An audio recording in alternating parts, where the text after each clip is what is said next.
मित्रहो नमस्कार. जसं की आपण लास्ट व्हिडिओमध्ये टेन्सचं बेसिक इंट्रोडक्शन पाहिलं होतं.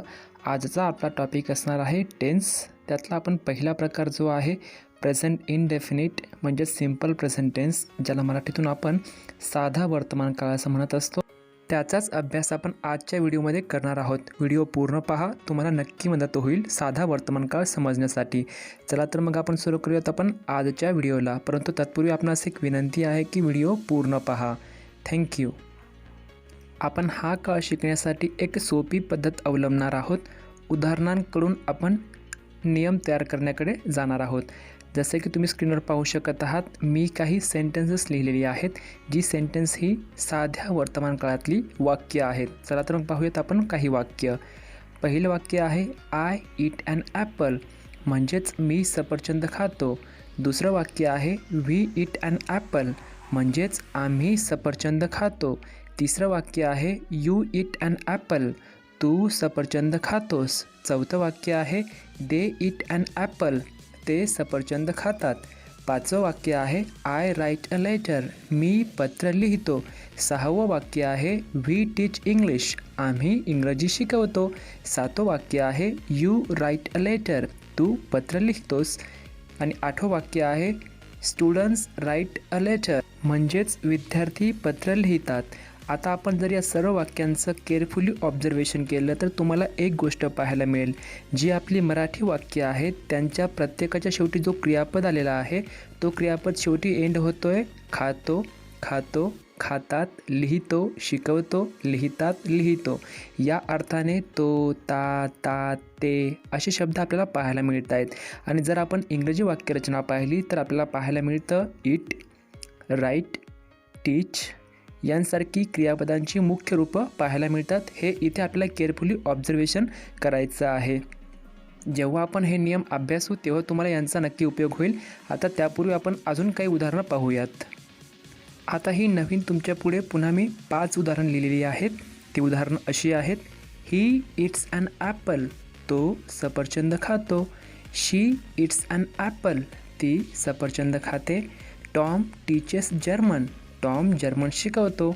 इट ब्रेक्स, ते तोडतं किंवा मोडतं.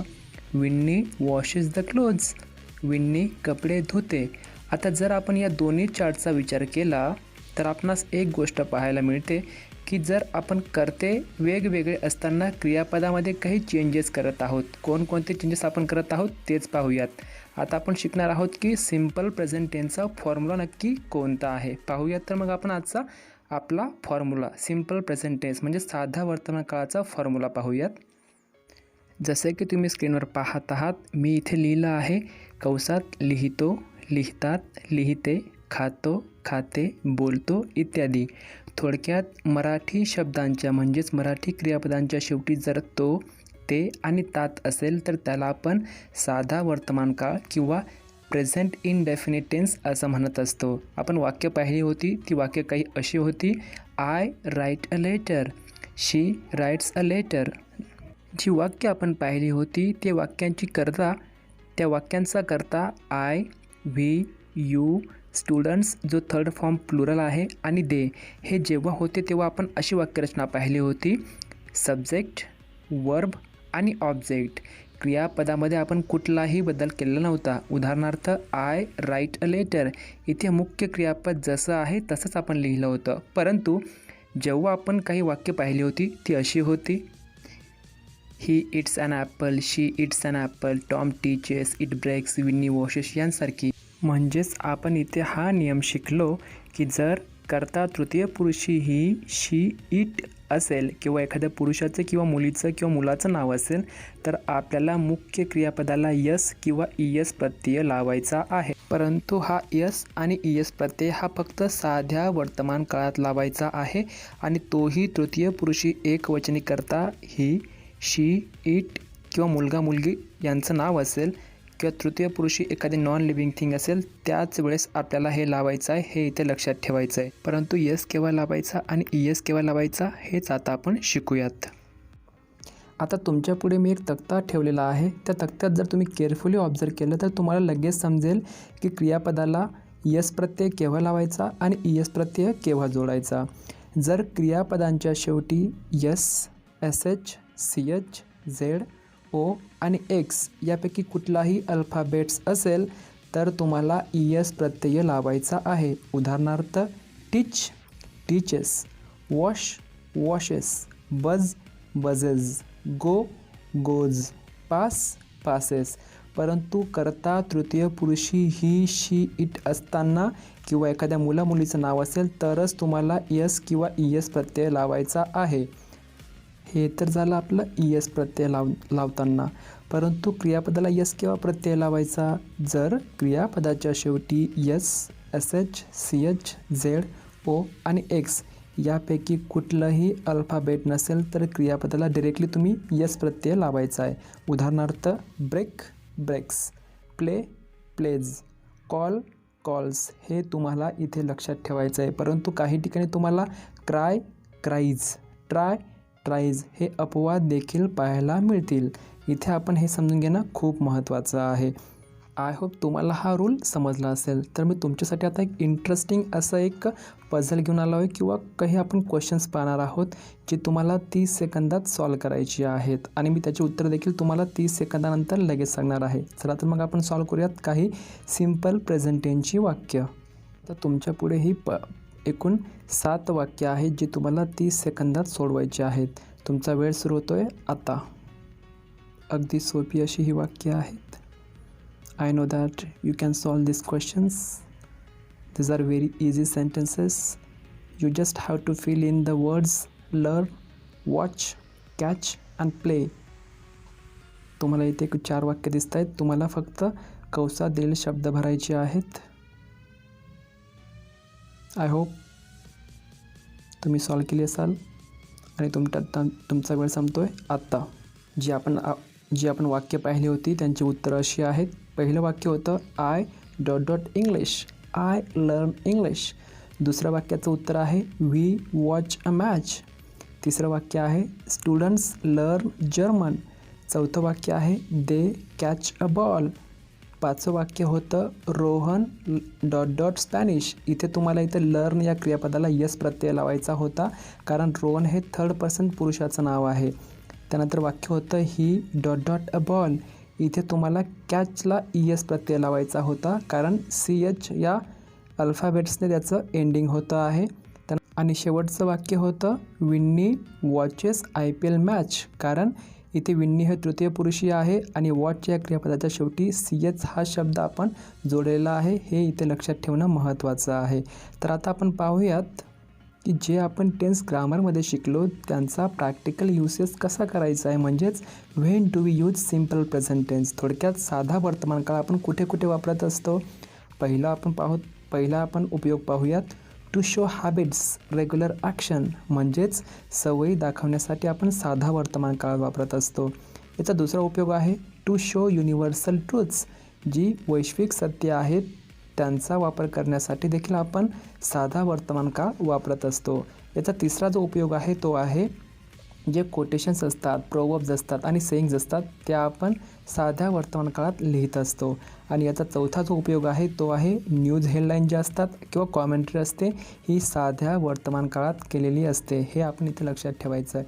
पहिला उपयोग आपण पाहूयात. हॅबिच्युअल ॲक्शन्स किंवा रेग्युलर ॲक्शन दाखवण्यासाठी साधा वर्तमान काळ कसा वापरतात ते पाहूयात. आता इथे तुमच्या पुढे मी काही वाक्य ठेवलेली आहेत. ती वाक्य पहा. He reads a newspaper. Rohan speaks English. I live work at 5 PM. Richa wakes up early in the morning. जर तुम्ही ही वाक्य केअरफुली ऑब्झर्व केली तर तुम्हाला इथे साधा वर्तमान काळ पाहायला मिळेल कारण या वाक्यात आपण ही नंतर रीड्स वापरलेला आहे. आय नंतर आपण लिव्ह हे पहिलं रूप वापरत आहोत आणि इथे आपण या वाक्यांमध्ये काही सवयी दाखवत आहोत किंवा रेग्युलर ॲक्शन दाखवतो आहे. पहिल्या वाक्यात आपण म्हणत आहोत ही रीड्स अ न्यूजपेपर. ही त्याची सवय असू शकते. Rohan speaks English. Rohan speaks English फक्त आज बोलतो असं नाही, तो नेहमी इंग्लिशमध्ये बोलत असतो. ही देखील त्याची एक हॅबिच्युअल ॲक्शन इथे दाखवतं आहे. I live work at 5 PM म्हणजेच मी दररोज 5 वाजले की मी कामावरून घरी जात असतो. Richa wakes up early in the morning म्हणजे रिचा दररोज पहाटे 5 वाजता उठत असते. ही तिची रेग्युलर ॲक्शन आहे किंवा हॅबिच्युअल ॲक्शन आहे. हे दाखवण्यासाठी आपण इथे साधा वर्तमान काळ वापरत आहोत. हे समजून घेणं महत्त्वाचं आहे. याचा पुढचा उपयोग आपण पाहूयात लगेचच. साध्या वर्तमान काळाचा पुढचा आपला उपयोग आहे टू शो युनिव्हर्सल ट्रूथ्स. म्हणजेच जे वैश्विक सत्य आहे, जगात तुम्ही कुठेही गेलात तर तुम्हाला ते फॅक्ट्स जसेच्या तसे पाहायला मिळतात, ते दाखवण्यासाठी आपण साधा वर्तमान काळ वापरत असतो. कसं ते उदाहरणांद्वारे पाहूयात. पहिलं आपण पाहूयात नॅचरल ट्रूथ्स. म्हणजेच the sun rises in the east. म्हणजे तुम्ही जगात कुठेही गेलात तरी सूर्य हा पूर्व दिशेलाच उगवतो. हे आपण सिम्पल प्रेझेंट टेन्सने दाखवत आहोत. मॅथमॅटिकल ट्रूथ म्हणजेच 2 and 2 make 4. जगात तुम्ही अमेरिकेत गेलात, भारतात गेलात किंवा इतरही देशात गेलात तरी तुम्हाला 2 + 2 4च पाहायला मिळतील. हे देखील आपलं एक युनिव्हर्सल ट्रूथ आहे. तिसरं आपलं वाक्य आहे जिओग्राफिकल ट्रूथचं. ते वाक्य असं आहे, water always text it's level. म्हणजे पाणी हे नेहमी समपातळी घेत असतं. जगात तुम्ही कुठेही गेलात तर तुम्हाला हे जिओग्राफिकल ट्रूथ पाहायला मिळेल. ते दाखवण्यासाठी आपण सिम्पल प्रेझेंट टेन्स वापरत असतो. थोडक्यात आपण इथे लक्षात काय ठेवायचं आहे की water always text it's level म्हणजे काय. आपण जेव्हा एखाद्या उंच अशा थंड हवेच्या ठिकाणाची उंची मोजत असतो, त्या ठिकाणी आपण समुद्रसपाटीपासून का मोजतो की पाणी स्थिर असतं. म्हणजे हे युनिव्हर्सल ट्रूथ आहे आणि हे दाखवण्यासाठी आपण सिम्पल प्रेझेंट टेन्स वापरत असतो. थोडक्यात वैश्विक सत्य तुम्हाला दाखवायचे असतील तर तुम्हाला नेहमी सिम्पल प्रेझेंट टेन्सच वापरावा लागतो. आता पुढचा उपयोग कोणता तेही पाहूयात आपण लगेचच. यानंतर तिसरा जो आपला उपयोग आहे सिम्पल प्रेझेंट टेन्सचा किंवा प्रेझेंट इंडेफिनिटचा म्हणजे साध्या वर्तमान काळाचा, तो असा आहे फॉर कोट्स, प्रोवर्ब्स आणि सेईंग. इंग्रजीतल्या ज्या म्हणी असतात किंवा कोटेशन्स असतात त्या दाखवण्यासाठी देखील आपण नेहमी साधा वर्तमान काळ वापरत असतो. उदाहरणार्थ a bad workman always blames his tools. बघा, ज्या शब्दांना मी अंडरलाईन केलं आहे किंवा ज्या शब्दांना मी हायलाईट केलं आहे ते सर्व सिम्पल प्रेझेंट टेन्स दाखवतात. थोडक्यात ज्या व्यक्तीकडून कुठलंही काम होत नाही तो नेहमी आपल्या साधनांना दोष देत असतो. म्हणजेच नाचता येईना अंगण वाकडं असं आपण मराठीतून म्हणत असतो. दुसरं आपलं जे कोट आहे ते असं आहे, actions speak louder than words. म्हणजेच बोलण्यापेक्षा कृती केव्हाही श्रेष्ठ. All that glitters is not gold. म्हणजे जे सर्व चकाकतं ते सोनंच नसतं. An apple a day keeps the doctor away. एक सफरचंद खा आणि डॉक्टरांपासून दूर राहा. And idle brain is the evils workshop. म्हणजेच रिकामं मन हे शैतानाचं घर असतं. इथे जर तुम्ही केअरफुली ऑब्झर्व केलं तर आपण जे शब्द हायलाईट केले ते सर्व तुम्हाला साधा वर्तमान काळ दाखवत असतात. थोडक्यात कोटेशन्स तुम्हाला वापरायचे असतील किंवा प्रोवर्ब्स वापरायचे असतील किंवा सेईंग दाखवायचे असतील तर तुम्हाला साधा वर्तमान काळ वापरावा लागतो. हे इथे लक्षात ठेवायचं आहे. आता आपण याचा शेवटचा उपयोग कोणता तेही पाहूयात.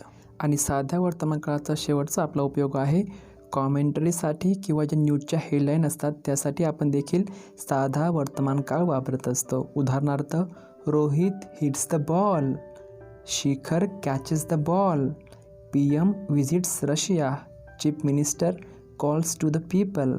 थोडक्यात आपण इथे तृतीय पुरुषी कर्ता असल्यामुळे क्रियापदांना जे आपण हायलाईट केले त्याला आपण यस आणि यस प्रत्यय लावलेला आहे.